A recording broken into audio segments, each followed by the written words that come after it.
Qu'est-ce qu'on travaillait dans les 2 premières rondes? Ma stabilité. La stabilité. Au niveau des pieds. Sur 5, OK, je vais te demander de frapper ça au champ opposé. Okay. Donc, ça frappe ce côté-là de la cage. Combien sur 5 ton objectif? 3. 3 sur 5? Oui.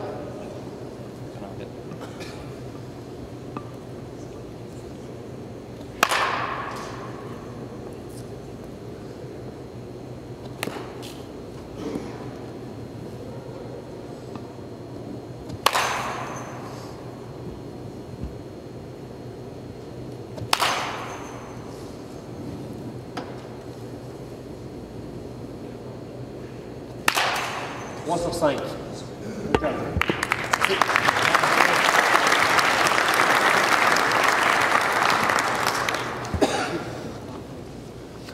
La tâche est, pas la tâche, mais le nombre de bons contacts est un petit peu plus réaliste là, à 3 sur 5, c'était viable. Encore là, l'objectif et la tâche venaient surtout du jeune. L'autre chose, la tâche était réussie. Est-ce qu'on a remarqué quelque chose qui était peut-être un peu louche, par contre, au niveau de sa ronde? Dans le même parallèle que M. Tandou ici. Oui, exactement. On a atteint l'objectif qui était de frapper au champ opposé. Exactement. Est-ce que c'était par contre des contacts très solides en flèche? Donc, à un moment donné, ça dépend du groupe d'âge, ça dépend du niveau d'athlète que tu vas travailler. Mais plus que le niveau d'athlète va être élevé, plus que l'objectif va être précis. Donc, on peut pas critiquer le kit de dire qu'il n'a pas atteint oui, il a atteint l'objectif.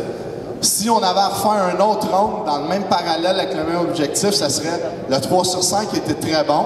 Maintenant, dans le deuxième tour, on demanderait quoi? On demanderait d'y aller plus en flèche.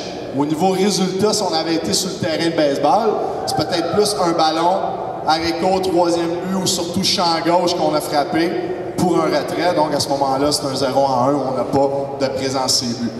Mais l'intention d'exécuter la tâche demandée et de réussir son objectif, fixé par le joueur et fixé par l'entraîneur, le mandat a été réussi, c'est une bonne job là-dessus. Antoine, deuxième tour. On travaillait au premier tour?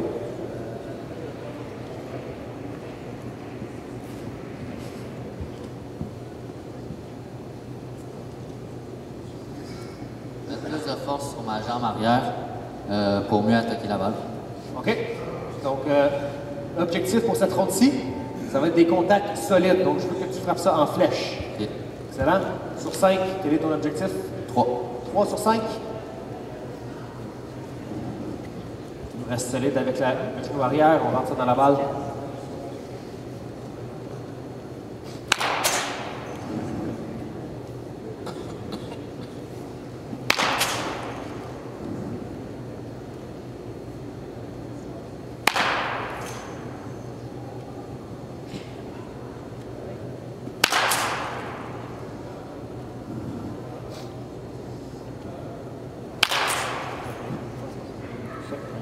Sur 5. Ouais. Au-delà de l'objectif de frapper des flèches, comment tu as trouvé ta stabilité avec ta jambe arrière qui est rentrée dans la balle?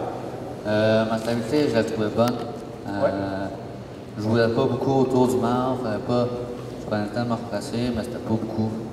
OK. Je pense qu'il va continuer à falloir travailler à être agressif en arrière pour vraiment tourner cette jambe-là un peu plus que tu le faisais. OK? Par contre, la rotation, l'angle avec tes mains était très bien. Ce que je vais te demander, c'est en attente, en arrière, en sortant de la cage, aller prendre quelques élans, mais simplement en te concentrant sur ton genou arrière pour aller tourner pendant que tu es en attente à revenir pour ta prochaine ronde. Ouais. C'est bon? Ouais. Good job, Gordon.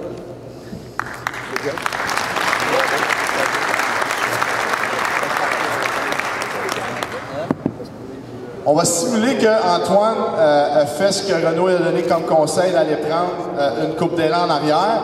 Et idéalement, avec une ronde comme on vient de vivre, on ne veut pas que le jeune refasse une ronde le lendemain ou 2 jours après ou plus longtemps plus tard. L'information est frais dans sa mémoire. On n'a pas nécessairement eu le résultat escompté. On lui demande d'aller faire quelques ajustements sur le T-ball puis tout ça.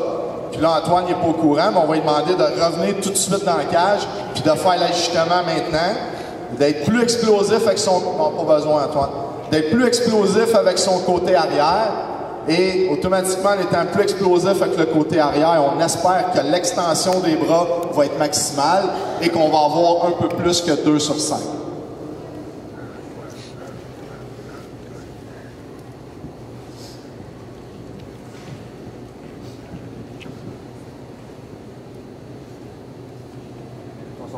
les balles dans le milieu.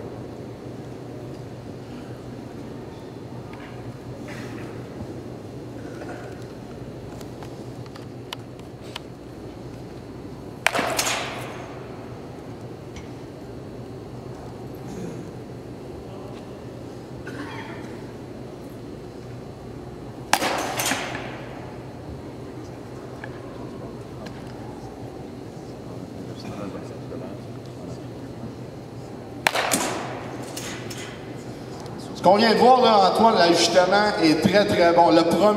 Son premier élan, on a eu quoi comme résultat? Trop fort avec la main droite, on est allé vers le sol. Là, il s'est dit, ben là, je suis trop enroulant, je veux y aller en flèche. Le deuxième, on a eu quoi? Ballon dans l'infield. Là, au lieu d'être trop par en haut de la balle, on était un petit peu en dessous de la balle. Là, il s'agissait de trouver le juste milieu. Tout de suite, le troisième élan, on fait l'ajustement, bang, une balle en flèche. Ça, là, c'est signe d'un kit qui s'ajuste relativement rapidement. Pourquoi?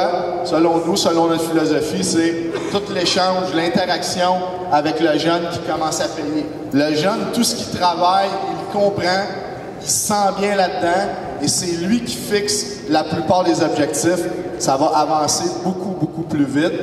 Avec un kit qui ne travaillerait pas avec cette formule-là, on aurait pu voir 3 roulants en ligne, 3-4 ballons en ligne, un élan dans le vide à la limite, le T-ball qui tombe à terre, la progression, le cheminement du joueur pour l'amener où vous voulez le plus haut possible va être beaucoup plus difficile parce qu'on n'a pas le volet de la compréhension. Très, très bon travail. Good job. On l'essaye-tu en front maintenant?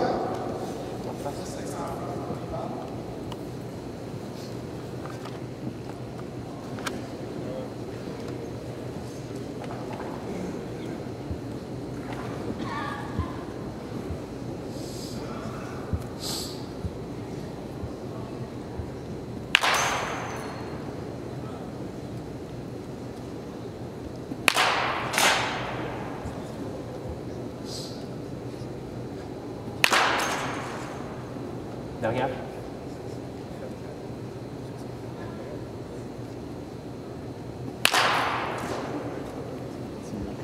Good. Là, Antoine, il était pris de court un peu. Les 2-3 derniers élans, Antoine, est-ce qu'il était hyper explosif comme on avait vu dans sa deuxième ronde tantôt ou comme on a demandé?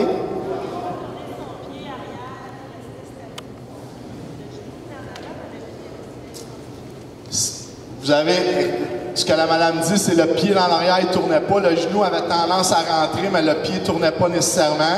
C'est un très, très bon point. C'est exactement ça. C'est exactement le point qu'on a identifié lors de la première ronde. Dès le départ, on a identifié ça. Est-ce que c'est acquis maintenant? Non. La bonne nouvelle, c'est qu'il comprend. On l'a vu. Il y a eu des très, très bonnes répétitions, des moins bonnes. Il faut continuer à cibler cette phase-là et espérer que on est à 2 sur 5 présentement, qu'on devienne à 3, éventuellement à 4, puis qu'on maintienne ça. Ça ne sera jamais parfait, mais qu'on maintienne ça le plus possible.